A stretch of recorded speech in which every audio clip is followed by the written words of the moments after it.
It's Morphin time. What's up, guys? Drunken Gamers here. I'm Matt Redfox. I am the Red Ranger. The Red Ranger Lou, checking in the building. So, today we're going to break down our review of Power Rangers Battle for the Grid. If anyone knows me, which some of you do, I'm a huge Power Rangers fan. You've probably seen on earlier episodes of the pregame lobby where we had the different Megazords up and all. Maybe you'll actually check on our Instagram page. You can see a bunch of them that I posted kind of recently of all of my Power Rangers memorabilia. I have it all. But let's not get into toys. Let's get into Battle for the Grid. It's a 3v3 fighter that released for $20 and very poorly handled very poorly, I would say. Very much so in the beginning, but we're going to get into that. It's for the Xbox One, PlayStation 4, and Nintendo Switch. Definitely worth it for a $20 game on Nintendo Switch. Don't go for the $40 version. Hate to say it, but it's just not worth it yet. No. So let's jump right into it. It's a 3v3, kind of similar to Marvel vs. Capcom in a way. 2 in its way, but it definitely does feel a little bit like a mobile game that's been ported over and kind of redone. It feels like they took aspects of the mobile game and put it into it, but I can see it as a tap fighter, still handling just as well. Just about. When I play the game, though, I feel more kind of sucks to say it, but I feel more Marvel Infinite. You know, with the whole dial-a-combo thing going on. Well, I'll never not feel that way now. Not even that, but I feel aspects of Marvel 3 in there too.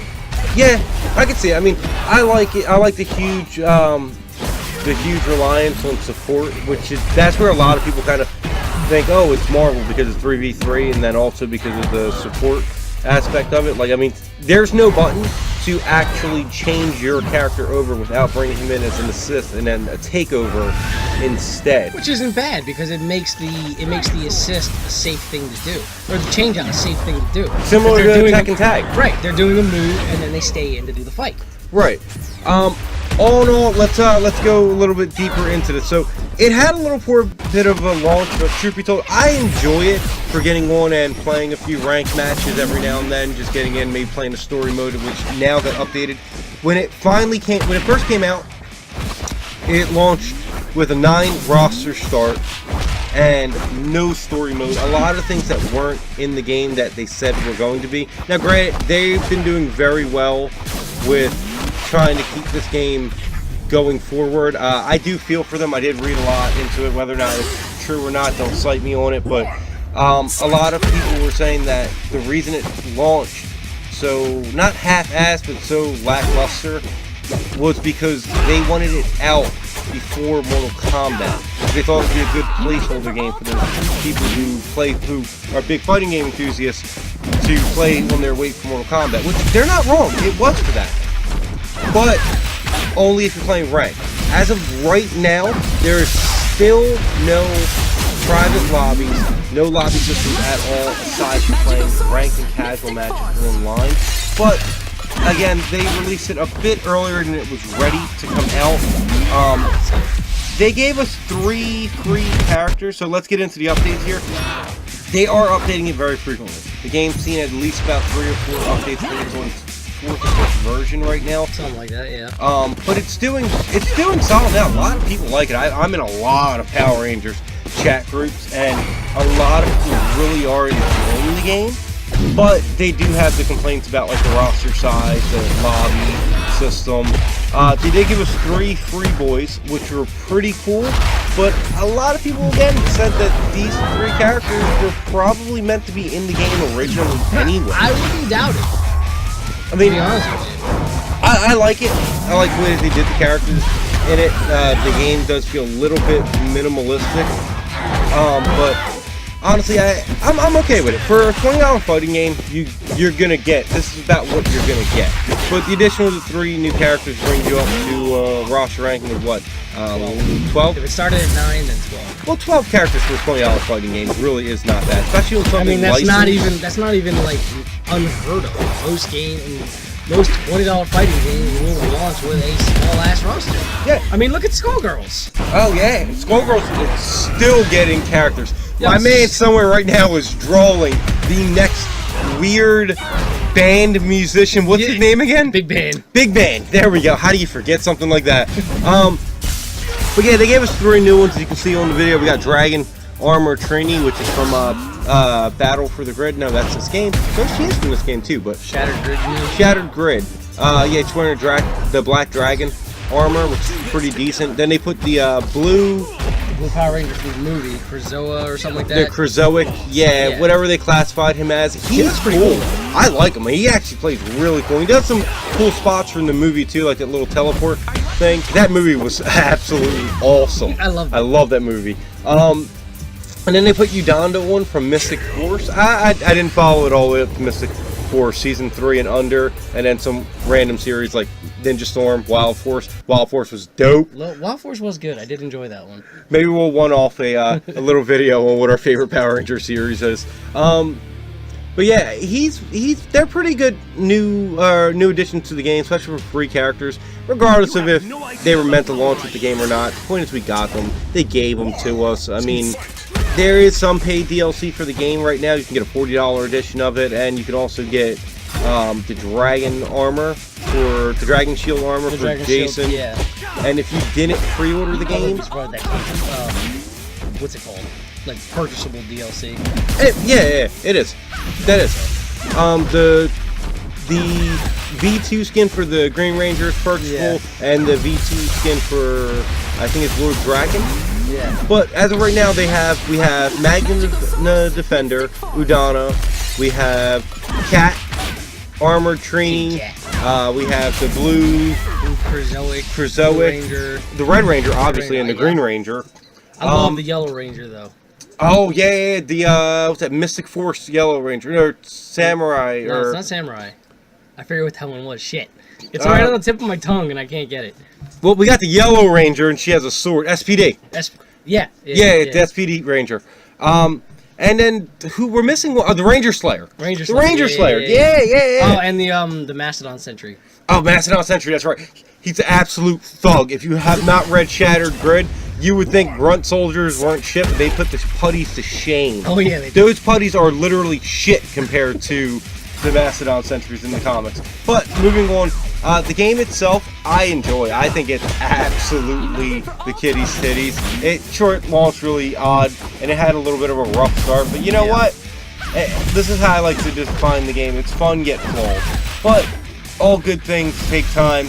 They pushed it out a little bit earlier. I mean, it's a little indie title that's trying to succeed in the mainstream fighting game world. I mean, just look at the launch around it. I mean, you got, what's the last big fighting game that came out before that? Before it was Tekken 7. No, Soul Calibur 6. Soul Calibur 6, that's right. And then I know it was a Namco thing. Yeah, and then you had the rebirth of Dragon Ball Z Fighters with Season 2. And then on top of that, actually, it launched right after Jiren and Videl launched. Yeah. And then you had Mortal Kombat 11 launching. So, I mean, I think it's doing good. A lot of people were playing it online. I mean, I never have a problem getting into lobbies, and that's one thing I can say. They have pretty solid networks. I never have an issue fighting people online, ever. I do have issues with people using the Zord mechanic. If you fight using that and you actually use it, just know that you're a piece of shit and I hate you to your core. I hope you get stuck in the Morphin grid somewhere. Damn. But aside from that, yeah, I think it's a solid fighting game. It's fun yet flawed. Small roster, but hey, what are you gonna do? It's $20. Good Switch game though. Oh yeah. I own it on Nintendo Switch and I own it on Xbox One. I do play the Switch one a little bit more just because why not pick up and play? They finally added a story mode, which is actually pretty cool. I like the story mode actually. Does it have anything to do with the comics? I haven't dived into the story. In a way, yeah. I actually played the story mode, yeah, because I was shocked on how they did the story mode. They actually did it pretty good. I don't want to spoil it for you if you haven't played it yet. No, not yet. I will. But yeah, all in all, if we're gonna rate it, let's see. How many beers do you think Power Rangers deserves? I'm gonna go with, for it being an indie title, I'm gonna be very gracious here, and I'm gonna actually give it a 4 out of 5 beers. I will. Pretty high up there. A little high up. I'm gonna give it that 0.5 for a nostalgia boost, because really it should be about maybe a 3.5. I'm gonna give it 4 beers because I love Power Rangers. I love the characters, and I know that within 3-4 months, within a year, this game will probably release in a physical disc with enough content to warrant a $20 to $30 price tag. Yeah. And be actually, you know, a $30 price tag on a physical disc, I can see within a year. With and all it being DLC good. included. With all DLC included. You know, even if they want to cut the cosmetics out, but just add more characters. Once this hits at least a 20 character roster. No loot boxes. No loot boxes. Once it hits a 20, at least a 20, You have no idea the power 20, 25 character loop, it's good. Because right now, that's what you do. You loop characters. You're always fighting a mirror match at some point or another in the game, unfortunately. Especially when it comes to 3v3s. Especially when it comes to 3v3s with a 9-character roster.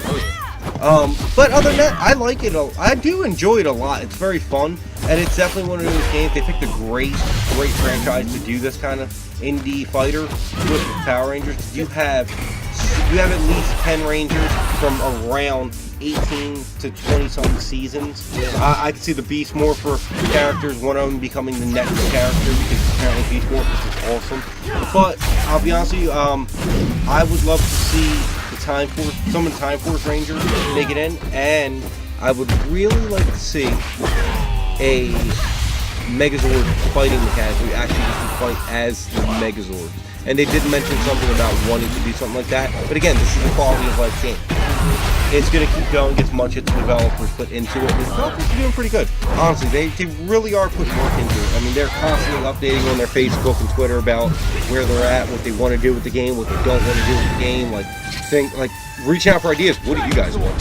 Oh, Yeah, you want right. this? All right, well, let's see if we can make it happen. I mean, as far as I know, the Blue Ranger was heavily requested. That's why they put that Blue Ranger in the game, as opposed to all the other Blue Rangers. You would think that they would put the, I want to say, in space Blue Ranger, the Kid Blue Ranger. That was Turbo. Turbo. You would think that they put him in. I mean, yeah, he kind of sucked and he was really annoying. Oh, he was so annoying. But he was also a staple character. First time like a kid was a ranger, and then he's a Blue Ranger at that. So, but what would you want for if you had to pick a ranger to throw in there? Who do you got? If I had to pick a ranger just to throw in, Yeah, or at least one of the series rangers that you would like to see. Like, would you like for them to draw from? if I had to pick something like that, I probably would go for. The White Ranger not included. No. He'll be there sooner or later. He's gonna be there sooner or later. He's a staple ranger. You need to have him. Oh yeah. I would probably go with the not the Red Ranger. Yeah, the Red Ranger from Lost Galaxy. That was Tommy again. Yeah, it was. All right, so that'll be the third Tommy we'll have in the game. I know, but if Goku can do it, so can Tommy. Exactly. Why not? So all right, so Put then, Ninja in the game too. what a fucking shout! It's taking the piss right out of it. Ninjor is the shit. Put him into it. Honestly, for me, I probably gonna say I didn't watch SPD, but there's a Wolf Ranger who has dreadlocks. Yeah, and he's yeah. dope as fuck. Put him in the game. That or put Pumpkin Rapper from Mighty Morphin in the Really? game. Yeah, You know, why I not? didn't realize we He's don't so have any fucking annoying. monster-wise except for Goldar. Except for Goldar and oh yeah, there's another character we have in the game. Goldar, and we don't even have like a Zed, a Babu. Put Finster in the game. Yeah, Fuck right. it. I'm trying to think of another character I could think of that. You know what? Actually, I would like to see the Blue Ninja Storm Ranger because I liked her a lot with the Dolphin Zord. Yeah. She was really, really cool. I actually have a legacy figure for her. She's awesome. I'd put her in the game. And one last thing that I honestly would add to the game that I think would be probably really help with it. So you know how DMC has the Dante Must Die mode where you fight the different tiers? Yeah. I would love to see a survival gauntlet of you fighting through the putties where every 5 rounds, as they get harder, every 5 rounds, you start fighting the putty models from the later series, or whatever the cannon fodder was for the later series. Yep. That'd be cool. And you don't even gotta keep it canon with every single series. Like maybe throw in a Tengu Warrior here or there, or honestly, put them, and then you can put them as a generic fighter. Make their moveset the same, and you can just change the skin to cannon fodder, and then change the skin to a Tengu or the I forget what those robot things were from SPD. Yeah, I forget what they're fucking called. But yeah, something like that would be pretty cool, where it's like a survival gauntlet going forward. But other than that, I think it's a good game, and like I said, I'll give it a 4 out of 5 beers. I probably have 3. That's with the nostalgia boost. Only because I'm a big. I like my fighting games. So I need to have a lobby system where I can just get some casual matches in, not with just random people, but I need a lobby system so I can you're get close to something. bumping me down to 3.5. I'm sorry. I remembered about that again. Yeah, the lobby. Forgot I was angry about that. We need the lobby system because we have not been able to play the game together since we got it. Well, let's see. When we eventually get this lobby system, we will actually go back and see if it can earn Lou's extra beer to make it a 4 out of 5 and match my score for it. But until then, thank you for joining us as we surf the Morphin grid through our little review of the little indie fighter that could. Yeah. Indie fighter? Right, yeah. Big franchise. Oh, man. So, Super Sentai Power Rangers. Go! Go, go, Power Rangers! We are the Drunken Gamers! Thank you for joining us. Be sure to like, share, and subscribe. I have been Matt Redfox. Done. Kuya! It's Morphin time, and we're out.